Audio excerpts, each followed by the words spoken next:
अदृश्य चोर। एक बार की बात है, भारत में एक राजा था। राजा बहुत नेक दिल इंसान थे और अपनी प्रजा के प्रति बहुत ही निष्पक्ष और सौम्य व्यवहार रखते थे। यही कारण था कि राजा के शासन में हर कोई चैन की बांसुरी बजाता था। लेकिन फिर एक लापता यानी अदृश्य चोर ने सभी को परेशान कर दिया। राजा के पूरे शासनकाल में अजीबोगरीब घटनाएं होने लगी और राजा के खुद के महल में भी कई बार चोरी हो गई। लेकिन अजीब बात ये थी कि अब तक किसी को भी चोर का पता नहीं चल पाया था। सभी का कहना था कि चोर खुद को किसी को नहीं दिखा था। ऐसा इसीलिए था क्योंकि उनकी संपत्ति ऐसी जगह से चुराई गई थी जहां किसी की नजरों से बचकर जाना असंभव था। ये सारी खबर राजा तक पहुंच रही थी। उन्होंने अपने मंत्रियों और सलाहकारों को चोर को गिरफ्तार करने का आदेश दिया। लेकिन अजीब बात ये थी कि उनके ही महल में चोरी हुई थी और उसे किसी ने देखा तक नहीं था। राजा को समझ नहीं आ रहा था कि आखिरकार उस अदृश्य चोर को कैसे पकड़ा जाए जिसने उसके राज्य में कहर बरपाया है। राजा के एक मंत्री थे जो बहुत समझदार थे। उन्होंने राजा से कहा कि जंगल में रहने वाले साधु बाबा को बुलाओ और उनसे मांगो इस समस्या का समाधान। राजा को सलाहकार की सलाह पसंद आई और उसने साधु को अपने दरबार में आमंत्रित किया। अगले दिन साधु बाबा उनके दरबार में हाजिर हुए। राजा उन्हें चोर के बारे में बताते हैं कि वो चोर सभी को परेशान कर रहा है और वो चोर किसी को दिखाई भी नहीं देता। क्या वो जिन्न है या भूत जो दिखाई नहीं देता, या वो कोई जादूगर है जो जादू से गायब हो जाता है?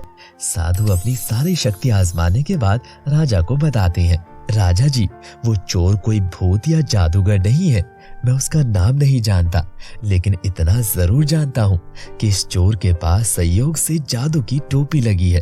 उसे पहनकर वो गायब हो जाता है और मुझे ये भी पता चला है कि कल वो चोर आपके महल में राजकोष पर हाथ साफ करने वाला है। क्या इस चोर को पकड़ने का कोई तरीका है महाराज? कोई उसे पकड़ पाएगा या नहीं ये तो मैं नहीं जानता, लेकिन इतना जरूर जानता हूँ कि कल चोर तुम्हारे महल में आएगा। साधु का उत्तर सुनकर राजा चुप हो गया।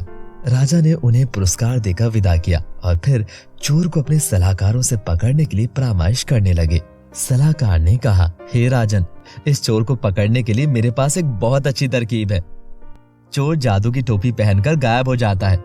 मुझे लगता है कि कल महल में हर जगह जमीन को सूखने देना चाहिए, क्योंकि जब चोर जमीन पर चलेगा तो उसके पैरों के निशान बन जाएंगे और उन निशानों से हम पता लगा लेंगे कि चोर कहाँ पर है। तब राजा ने कहा, लेकिन उसकी गिरफ्तारी कैसे होगी? सीधी सी बात है, इस चोर के पैरों के निशान बन जाएंगे, हम वहीं जाल टांग देंगे। अगर जाल हवा में उठ गया तो इसका मतलब है कि चोर जाल में फंस गया। राजा अपने बुद्धिमान परामर्शदाता की बात से इतना प्रसन्न हुआ कि उसने वैसा ही किया और सूखी मिट्टी को महल के फर्श पर बिखेर दिया, जबकि सभी सैनिकों के पास जाले थे और सबको तैयार रहने का आदेश दिया। अगले दिन चोर ने खिड़की से महल में प्रवेश किया। क्योंकि उसने जादू की टोपी पहन रखी थी, इसीलिए उसने बड़ी लापरवाही से प्रवेश किया। लेकिन उसे इस बात का कोई अंदाजा नहीं था कि महल के मैदान में चलते हुए उसके पद चिन्ह बन रहे हैं। राजा और उसके सैनिक उसके पद चिन्ह देखते हैं। जवानों ने जमीन पर पैरों के निशान देखे, जाल को फेंका और हवा में जाल को ऊंचा देखकर उन्हें यकीन हो गया कि वो यही है। सैनिकों ने जाल पर छलांग लगाई और चोर को पकड़ लिया। फिर उन्होंने जाल खींचा और नीचे आते ही जादू की टोपी को हटा दिया। चोर दिखाई देने लगा और उसे गिरफ्तार कर लिया गया। वो राजा के राज्य का ही व्यक्ति था। कहा जाता है कि उसके बाद जादुई टोपी राजा के पास रह गई और राजा उस टोपी को पहनकर अपने राज्य का दौरा करने निकलते और देखते कि उनके राज्य में क्या क्या परेशानियां हैं। तो दोस्तों, कैसी लगी आपको ये कहानी? हमें कमेंट बॉक्स में जरूर बताइएगा और ऐसी ही और मजेदार कहानियों के लिए हमारे चैनल को सब्सक्राइब कीजिएगा और घंटी के आइकन को भी प्रेस कर दीजिएगा ताकि आने वाली वीडियोस की नोटिफिकेशन आपको मिल जाए, वो भी सबसे पहले। दोस्तों, मिलते हैं आपसे अगली कहानी के साथ। Bye bye, good bye.